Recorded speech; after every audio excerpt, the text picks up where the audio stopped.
Hey everybody, Ryan here at eTrailer. Today on our 2022 Jeep Wrangler Unlimited 4xe, we're going to be showing you how to install the Roadmaster base plate kit with removable arms.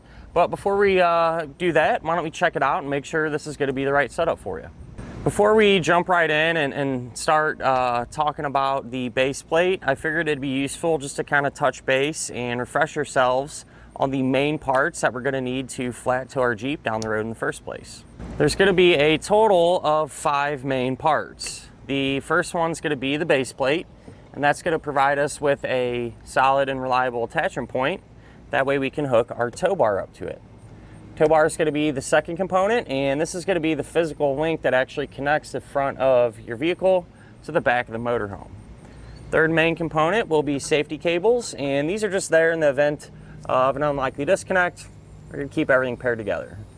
The fourth main part will be tow bar wiring, and this is going to transfer the lighting functions from the back of your coach to the back of your Jeep, keeping you safe and legal. You know, people around you know what's going on.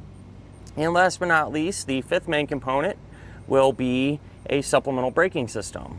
And what this is going to do is apply the brakes in your Jeep whenever you hit the brakes in your RV, helping to bring you to a more complete and predictable stop. This is what your base plate's gonna look like on the front of your Jeep. And honestly, I think it looks pretty good. You know, anything you put on a Jeep really accessory-wise kind of looks right at home. And with this one, it isn't super noticeable. It kind of sits tucked back a little bit. And I like how it sits up nice and tight against the bottom of the bumper. So like I said, it looks right at home, nothing really out of place. I do like they give you a bracket and some spacers. That way you can already utilize some factory holes where you can mount this up. Gives you a great spot to do that, and just simplifies things a little bit. You know, everything's easy to get to, and that's really important when you're going to set up your Jeep behind your motorhome. You want something straightforward and simple. Whenever you are ready to actually hook up to your tow bar and get going behind your motorhome, you're going to have these removable arms. And so these will simply just pop right into place. Same thing on the other one. And these are actually going to provide us with that attachment point we need to hook our tow bar up to it. So whenever you are ready to actually hook up, you know, you get all your other components plugged in, your wiring and whatnot. But as far as the tow bar goes to the base plate, you're just going to line it up. Take the pin, pop it through, put the keeper in on this side. Then obviously your safety cables will clip right into place. And that's really all there is to it. So extremely straightforward. I will say the base plate is going to be compatible with most Roadmaster tow bars and a lot of other brands as well. A lot of times there will be adapters available or adapters that are already paired up to a different brand tow bar. So for example, today we have the eTrailer XHD tow bar with the Roadmaster ends. So because of those ends, that allows us to pair it up to this base plate. This is what your flat tow setup could potentially look like. And I feel like you can't really ask for too much more. Everything looks clean and organized, easy to get to. And honestly, at one quick glance back here, you can make sure that everything's hooked up and set up properly.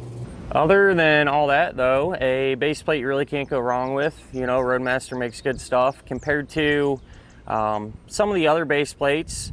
You know, they're all gonna work, get the job done. There's others that are more visible, so you'll see the bar running across the bottom of your bumper. They don't look bad, but you know, there's a more hidden one available like this. I'm kind of partial to it, but it's really just going to be what you like, you know. As far as the installation goes, this one's really not too bad. The bumper beam comes off, this bumper piece here. You enlarge a couple of holes that are already in the frame, which really isn't bad. And then essentially it just bolts up. So really shouldn't run into too many issues or give you a lot of trouble. But speaking of that, if you'd like to see how it's done, feel free to hang around. We'll go ahead, pull into the garage, and put it on together now. To begin our installation, we're going to be underneath the front of our Jeep. And first thing we need to do is get rid of this rock guard panel. And so along this front edge, there's going to be some push pin fasteners. And what you do is take a flathead screwdriver. You can kind of pry those out and then pull the whole base out. And then with these, they get kind of tight, so a little trickier to get out, but use the same method to get them all removed. So I'm just gonna work my way across and pop all of them out. I believe there's 8 of them in total. And just get them all out of there. And then we're gonna have 2 more screws, so 1 on each side that need to come out, and you're gonna use a 8mm socket. Get those pulled out. That should be the last thing holding this up. Should be able to work this down and set it off to the side. At this point, we can remove this metal piece here, and I want to mention from this point on, anything we do to one side of our Jeep, we'll do to the other side, because it'll be set up the same way, but each end you're going to have a 16mm head bolt, and pull that out. I already got the other one removed, and then you can just push up on this and take it off. Now if you look on top of our bumper and this little seam, you're going to have a push pin like this on each side. Same deal, take your flathead and pry up on it and pull the whole thing out. And I want to also bring up, there's so many different combinations of bumpers and rock guards and everything. Pay attention to what one you got, because some of the steps can be different. So I just wanted to mention that, and they go through all that in the instructions. So if yours looks a little bit different, that's probably why. Over here, just on the passenger side, there's an electrical connector, and since the bumper's coming off, it's easier to unplug this now. So all you have to do is push down on the center of that tab and pull the 2 apart. So what we can do now is start to get our bumper beam off. So on each side, right here in this area, kind of behind the bumper, there's going to be 4 18mm head nuts that we're going to have to pull out. Here's what 2 of those nuts look like. I have 2 more exactly the same just on the other side. We'll go ahead and get these pulled off.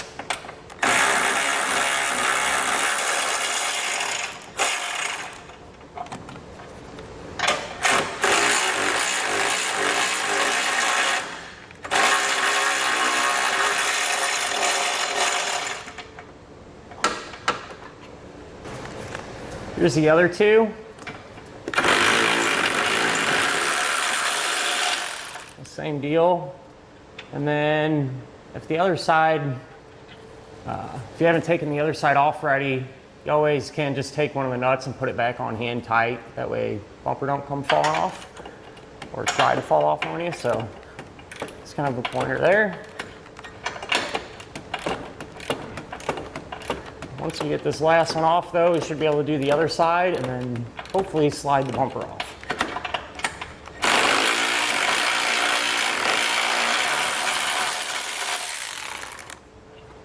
To get this off, you should be able to just kind of work it back and forth here.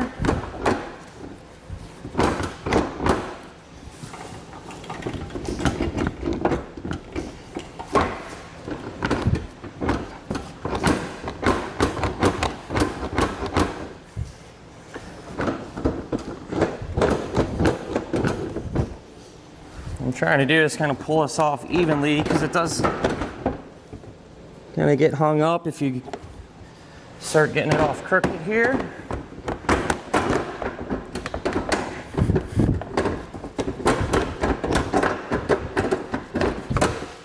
And once we have it free, we can set it off to the side. Now we can focus our attention to this metal rack guard, and we're going to have to get rid of the majority of it because it'll be in the way of our base plate. There's a diagram in the instructions that show you where to cut. So it's just these end pieces here, and that's the only thing we're going to be reinstalling. So I marked it out. It's pretty thick steel. I'm going to use a hacksaw. You can also use, you know, a cut-off wheel or whatever you got, but end of the day, we just need to get this piece cut out here.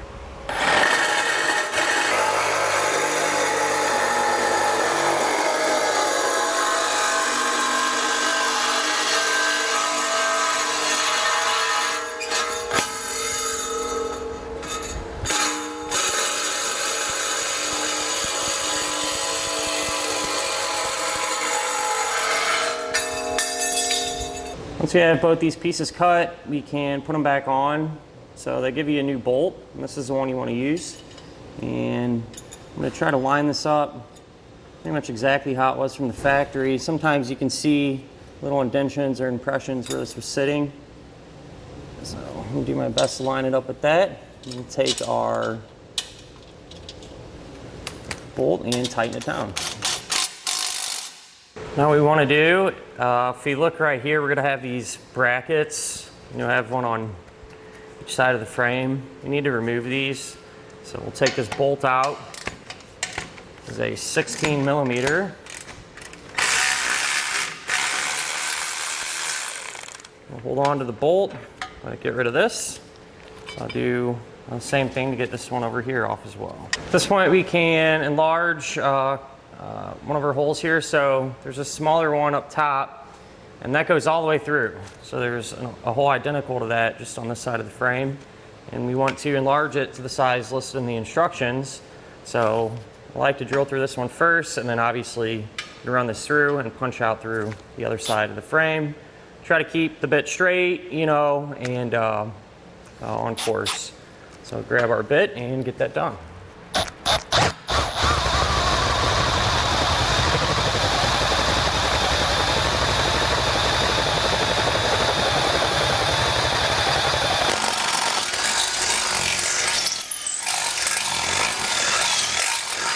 Now we can grab our base plate, and if you look at it, these are side specific, so make sure you have the right one, of course. But this hole here, what I'm going to do is take a couple of washers, a couple of flat washers, and I taped them together, put a piece of tape on it, and then I'm just going to tape it to the inside here where it lines up. And that's because on our particular Jeep, whenever you put this up, there will be a small gap there in between the frame rail. And so I'm putting these washers in here to kind of fill that void. And if you tape them like this to it, it's just a lot easier to get these in place as opposed to trying to sneak these in, in between the frame where it's really difficult. So, every Jeep's gonna be a little bit different. So depending on your setup, you might need one, you might need three, you might not need none at all. Really the easiest way to do it is slide this up and look there and see how big the gap is and judge it from there. So with this kind of set up, you can go ahead and get it in place. So I get the base plate on.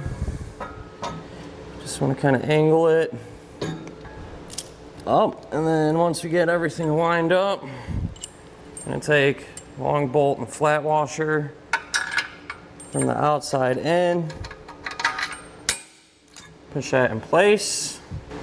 So what you want to do, all the hardware that we're going to use to secure the base plate, you want to put on some of this red Loctite. Doesn't come with the kit, but you can always get it separately here at etrailer. So with this bolt, you're going to put on flat washer, a split lock washer, and a nut. Like that, we'll get it hand tight. And then for this one here, you're just going to take that factory bolt that we removed. We'll get that started. And we're going to have another long bolt that runs through the top here. On this side, put that factory bolt back in too. And then with this, so you're going to have the long bolt and a flat washer and your Loctite, but there's a gap in the frame here, and that's why they give you these spacers. So you'll kind of hold them down and then run the bolt through. Once it starts to go out of the other side, I'm going to pop that spacer in as well. Once it goes out completely through, just like the bottom one, we're going to put on flat washer, split lock washer, and the nut. Here's just a better look at the spacers that we use and how they kind of set in between the frame and the base plate. There's going to be one more attachment point down here, and with this you're going to use the smaller bolt, split lock washer and the flat washer, and get your Loctite on there, And that's going to go through this, but there's nothing to screw it into, so they give you a handle nut. And with these, sometimes, actually what I wanted to mention, take your bolt and thread it through there first, outside here, because sometimes paint and stuff can get gunked up, preferably before you put the Loctite on, but I already did that, so I know it's good, but you can put a bend in it, something like that, and the opening down here, you're going to feed that through. And then what we're trying to accomplish is to get it lined up like that. And when we're holding it in place, then we can take our hardware and get it started hand tight. Now you can snug everything down. You want to do your best though to make sure that all these holes line up. It's hard to get perfect because it'll shift, but if yours are way off, you can always take like a screwdriver or something, put it in there and kind of pry it whatever way you need it. Ours are pretty good, so we'll just snug everything down. 16 millimeter for that one. And you can use a 19 or 3/4 inch socket to tighten up the rest of them here.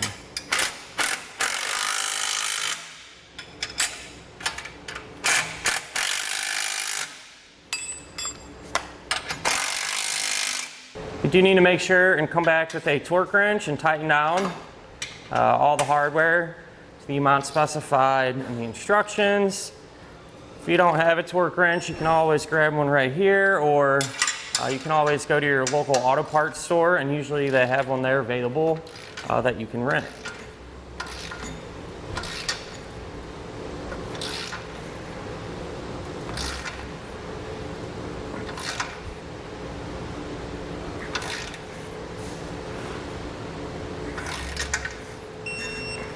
And if you want to, the remaining portion of the handle nut, you can come back with a pair of snips and just clip that off.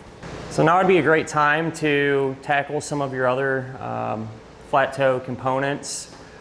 Just try to think ahead, because like for example on this one, the braking system that they're getting, the Stay and Play Duo, I like to mount that up behind the bumper beam if possible.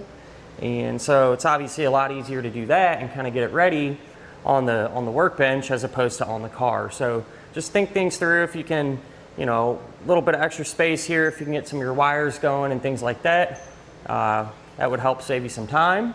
So that's what I'm going to do, and then once we're ready to kind of get everything back together, we'll pick up from there. So now that I have our braking system bolted up here and I got done what I needed to do, we can take our bumper and get it reinstalled. So this is going to slide right back in place, and then we can resecure it the opposite way that we removed it. At this point we can trim our rock guard. So refer to your instructions, because there's about 10 different ways I feel like to cut this depending on what combination you have and everything. This one's plastic, so we're using that diagram. They want you to radius these edges, so put kind of a bend in it. And what I think I might do is just take a hole saw actually and do it like that.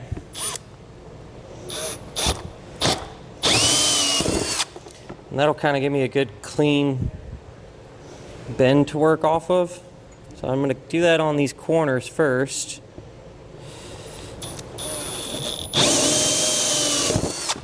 And punch those out.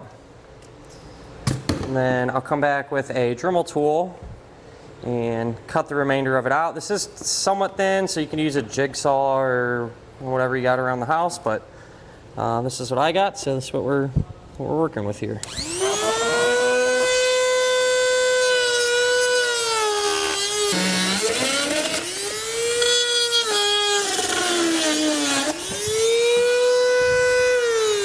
And if you want to, you can always come back with a file or a razor edge and kind of clean up those edges to clean up our install look. So with those cuts made, I think it turned out pretty good actually. I'm just holding this up in place. If you wanted to, you could reinstall it the opposite way that you removed it. I'm not going to just yet. I'll get some of our other stuff bolted up and everything, our wiring connector and whatnot. I just wanted to verify this would work and fit before we went any further. So I'll drop this back down, get the rest of our stuff buttoned up, and then at the end we'll come back and actually secure this in place here. So now that I have everything wrapped up, and I kind of just showed you guys how the underbody panel or this piece could go back up, this is it completely wrapped up. So it goes back up the same way that you took it off, really with one exception. If you want to use the bracketry and everything that they give you, instead of putting the push pin fasteners back in those holes, you can use the hardware, put it through the brackets, and actually bolt it up. So I think it turned out really good, and gives us a good spot to mount everything. And that'll finish up our look at and our installation of the Roadmaster base plate kit on our 2022 Jeep Wrangler Unlimited 4xe.